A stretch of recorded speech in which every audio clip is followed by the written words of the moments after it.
So Jake Paul just won his fight against former UFC champion Anderson Silva, and as always, after pretty much every Jake Paul fight, there's always this talk of like, oh well, he hasn't fought a real fighter, oh well, he hasn't fought this, oh well, he hasn't fought that, and it's just getting ridiculous at this point. Like, just chill out, really. Just like, it is what it is. People really don't like Jake Paul, and he's able to really capitalize off of that.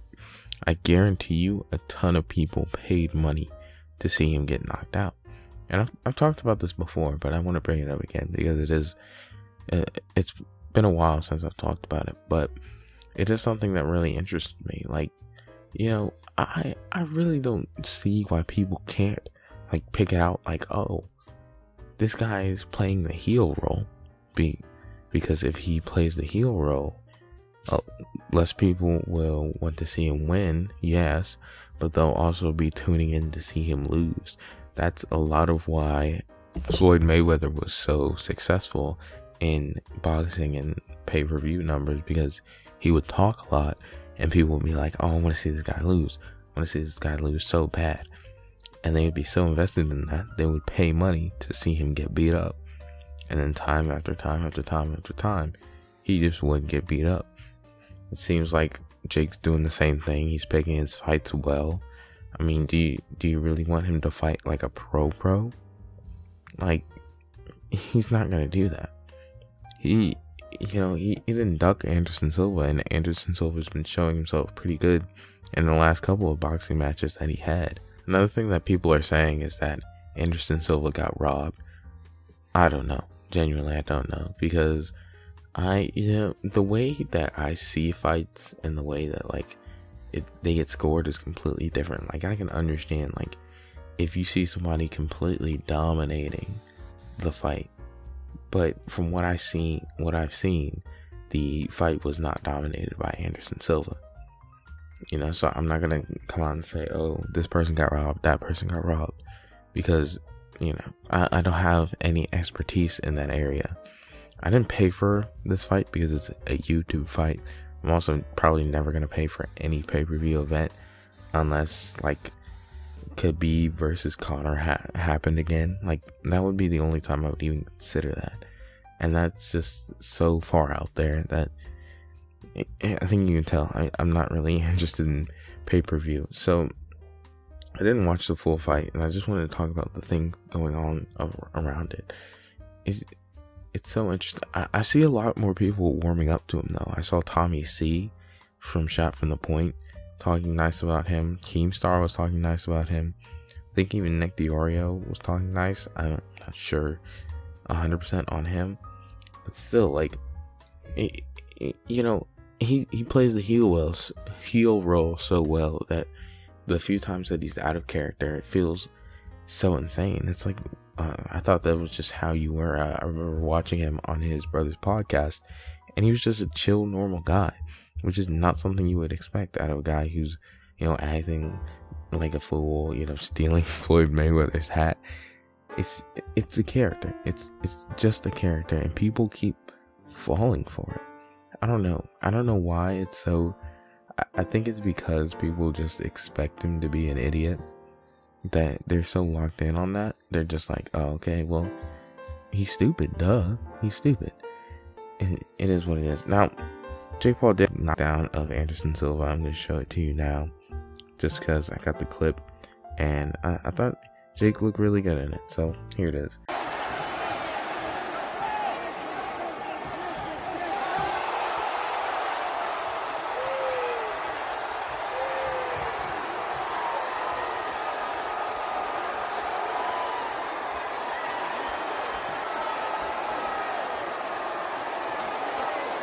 Yeah, this was pretty shocking to me. I thought it was going to be more of a, you know, knockdown, drag out fight, not like an actual knockdown in it. I didn't expect any knockdowns, especially not from Jake. I thought maybe Anderson would get one, and I thought maybe if Anderson got, you know, a couple of knockdowns, he'd knock him out, because it's Anderson Silva we're talking about here, like an elite level UFC fighter, like a couple of years ago, like an elite level UFC fighter. considered to be the GOAT for a while. I don't know if he's still the GOAT, but that's not really important. Like, this is a big win.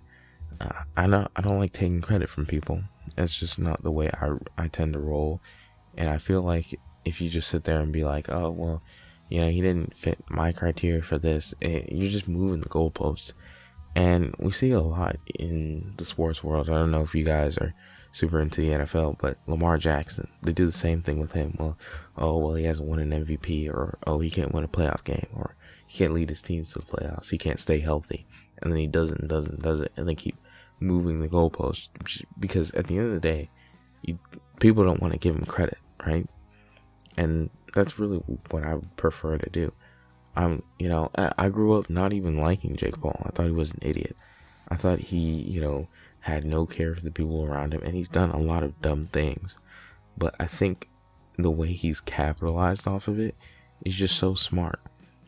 It's really, really interesting to see, just from a business perspective, just monetizing the fact that you, like, people thought that you were a reckless idiot. Because a lot of people just sink off into the abyss, like Charlie Sheen. I mean, where's that guy at? He wasn't able to monetize his troubled years, and obviously Jake Paul wasn't, you know, saying the type of things that Charlie Sheen was saying, but like still, they're both held in like the sort of same kind of regard. I really want to know who Jake Paul's gonna fight next, because I really don't know. You know, he's sort of moved out of the YouTube boxing, you know, stratosphere, the circle of influence. Like, Creator Clash is kind of like a tier below what he would do, and like he'd 100% win. I don't see another YouTuber that's coming close to him. I think he's fighting KSI actually, and that is a fight that I'm really looking forward to. Now KSI, I know, I've been hearing, I don't know 100% sure, but I hear that he's been, you know, training, staying in shape, and Jake's obviously had years and years and years. So this is something I'm 100% interested in.